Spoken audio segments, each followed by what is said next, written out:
Irmão, sinceramente, se pergunta agora, será que eu mereço ser salvo? Será que a forma que eu vivo a minha vida hoje vai fazer com que eu entre na vida eterna, vai me levar ao paraíso? Se faça essa pergunta agora. Bom, o fato é que o ser humano ele é mau por natureza. Ele é mentiroso, ele é avarento, ele é arrogante, ignorante. Tudo de ruim que você pensar é o ser humano. Então eu te pergunto de novo, você merece ser salvo?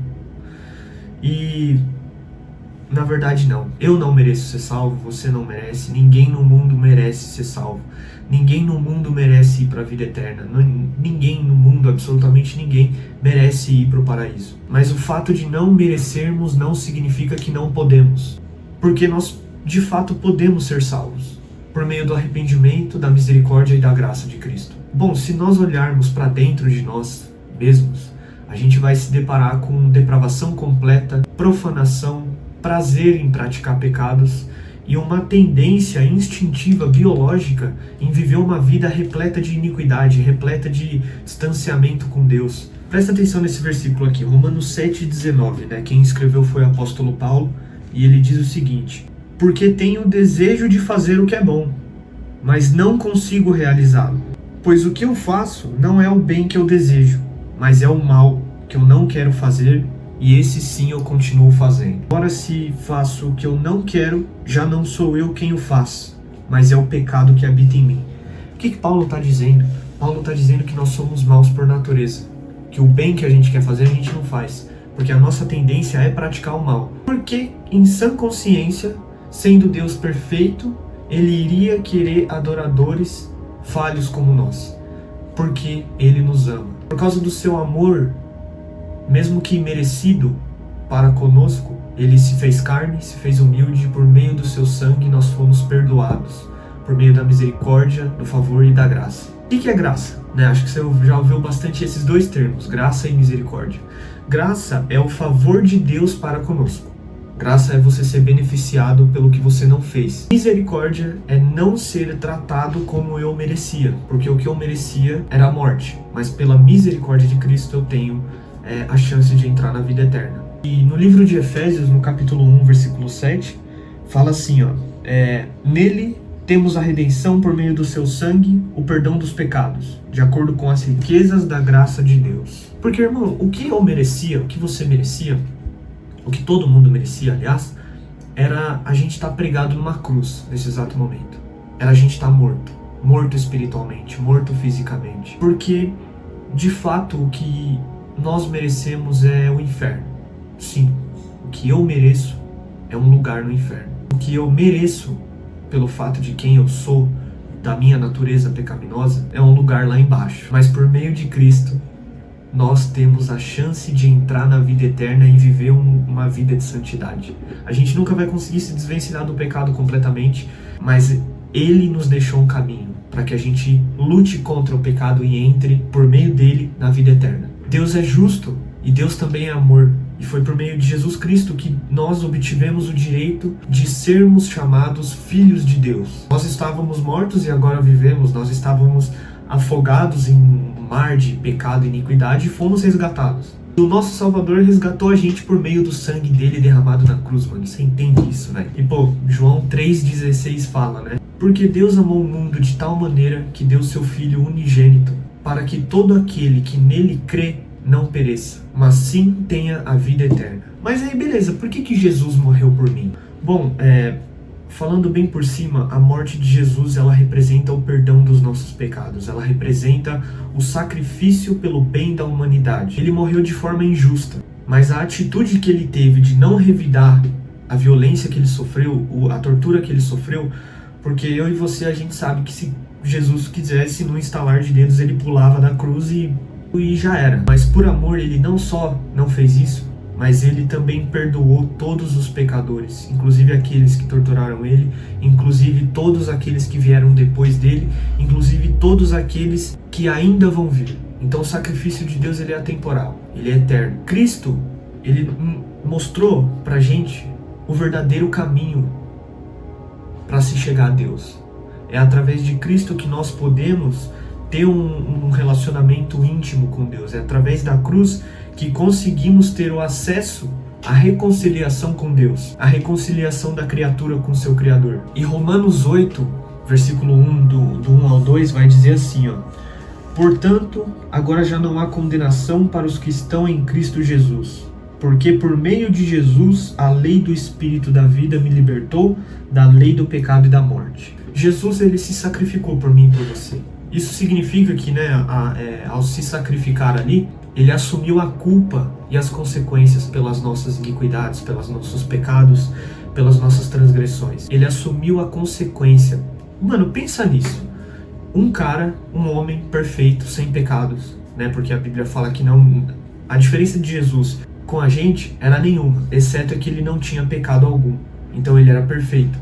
Então imagina todo o peso, toda a maldade do ser humano sendo jogada nas costas dele e sendo levadas com ele na cruz. E por meio desse sacrifício, ele possibilitou a gente de ter um relacionamento com Deus, e não só isso, mas de sermos perdoados por Deus. Você tá me entendendo? Você vai pecar amanhã, mas Cristo já perdoou o pecado que você vai cometer amanhã. Você tá me entendendo isso? Ah, é por isso, então Cristo me perdoou, então eu vou sair por aí fazendo o que eu quiser. Não é muito bem por aí, entendeu? A partir desse perdão que Cristo nos concedeu, a gente tem que viver uma vida digna desse perdão. Porque o pecado separa as pessoas de Deus. O pecado me separa de Deus. Eu não sou digno do amor de Deus pelo meu pecado.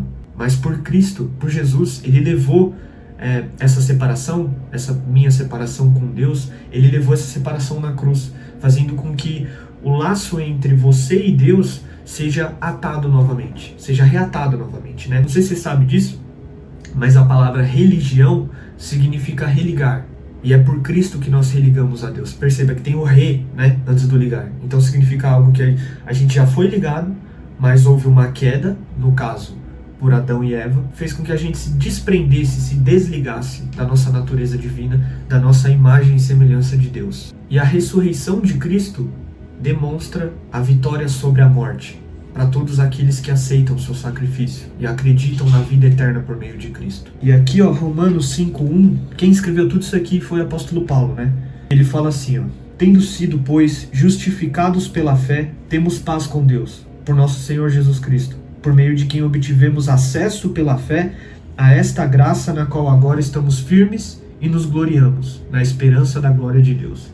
Então ele está falando aqui que por meio de Cristo nós temos paz com Deus. Deus, isso é muito louco, isso é tema para outro vídeo, mas Deus, ele nos salva através de Cristo da própria ira do próprio Deus.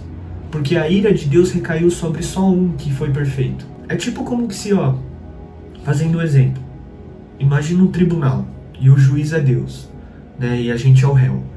E o nosso advogado é Cristo. Né? João apresenta Cristo como Paracletos, né, que seria mais ou menos isso. E a gente está condenado. O juiz está falando, não, é pena de morte para ele aqui. Ele roubou, ele fez todo tipo de ruim, arrebentou com tudo, pena de morte para você, mano, perdão de morte para mim, pro réu. E o que Cristo faz? Ele fala: eu amo tanto esse réu, mesmo sendo falho, que eu preciso tirar ele daí para que a culpa se recaia sobre mim. Então esse é o momento que, mano, é impossível não se emocionar aí. Esse é o momento que Cristo olha pra gente com tanto amor, mesmo a gente sendo falho, e ele fala: não, sai daí, deixa eu sentar no seu lugar, deixa eu assumir a culpa pra você, porque eu te amo tanto que eu tenho esperança que você pode ser melhor, pelo sacrifício que eu vou fazer agora por você. Então o juiz, ele condena Cristo no nosso lugar. Cristo vai pra cadeira elétrica no nosso lugar e nos dá a liberdade de viver uma vida santa, de viver uma vida santificada, justificados pela fé. Quando Paulo está falando justificados pela fé, não porque a gente virou justo por causa de Cristo, mas a gente virou justificado pelo sangue de Cristo. Todos os nossos pecados, as transgressões, foram justificados pela fé, pela graça, pela misericórdia de Cristo. Então, irmão, chegando a uma conclusão, eu não sou digno do amor de Deus, você também não é, ninguém é, entendeu? A minha natureza pecaminosa, pela minha natureza maléfica, pela minha natureza de iniquidade, pela minha natureza fraca. Mas Deus ama o mundo de tal forma que ele se fez humilde que Ele se fez carne e osso para morrer por nós. Ele nos deu a chance de nos arrependermos pela graça e pela misericórdia e sermos salvos pela fé, pela graça. E mesmo a gente sendo falho, sendo fraco, sendo tudo de mal que você pensar aí na tua cabeça agora, por amor, Cristo não deixou com que a gente fosse morto espiritualmente. Ele veio e nos trouxe o caminho, a verdade e a vida para que a gente seguisse, né, por essas coordenadas que Ele deu pra gente. Em Lucas 9:23, Ele vai falar assim, se alguém quiser vir após mim, negue-se a si mesmo, tome sua cruz e siga-me. E nós nos exaltamos porque somos fracos. Isso é muito louco, porque nós somos fracos e é na fraqueza que nós somos fortes. Porque é na nossa fraqueza que Cristo se faz forte em nós. Porque eu não sou bom. Porque eu não sou bom, mano.